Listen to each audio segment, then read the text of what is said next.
Dalam kegiatan evaluasi pelaksanaan anggaran semester 1 dan langkah strategis peningkatan kinerja semester 2 tahun 2023, Kantor Pelayanan Perbendaharaan Negara KPPN Ambon memberikan penghargaan kepada 17 satker yang berprestasi dalam pengelolaan APBN.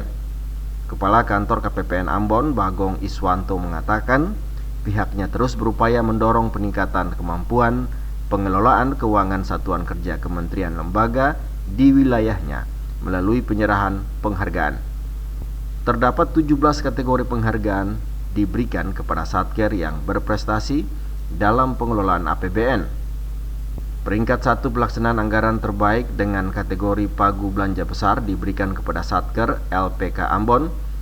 Peringkat kedua Kanwil Hukum dan HAM Maluku, dan peringkat ketiga diberikan kepada Satker Itwasda Polda Maluku. Sementara pelaksanaan anggaran terbaik dengan kategori pagu belanja sedang, peringkat pertama diperoleh Satker Pusat Statistik Maluku, peringkat kedua Satker Perwakilan BPKP Maluku, dan peringkat ketiga Satker Lapas Ambon. Kategori pagu belanja kecil peringkat pertama periode triwulan kedua diraih Polres Maluku Barat Daya, peringkat kedua Satker Satbrimob Polda Maluku, dan peringkat ketiga BPK Perwakilan Maluku. Sementara penghargaan mitra kerja pelayanan terbaik terkait publikasi APBN diberikan kepada TVRI Stasiun Maluku yang diterima Kepala Stasiun TVRI Heri Setia. Kategori transaksi KKP terbesar diberikan kepada Satker Sekretariat Bawaslu Maluku, BPMP Maluku, dan BKKBN Maluku.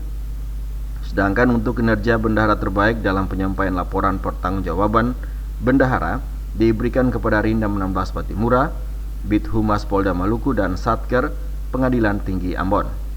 Sementara pemerintah Provinsi Maluku mendapat penghargaan tercepat penyaluran dana alokasi khusus fisik periode triwulan 2 tahun 2023. Untuk penghargaan tercepat dalam penyaluran dana desa periode triwulan 2 tahun 2023 diberikan kepada pemerintah Kota Ambon. Minggus Noya dan John Ralahalu melaporkan.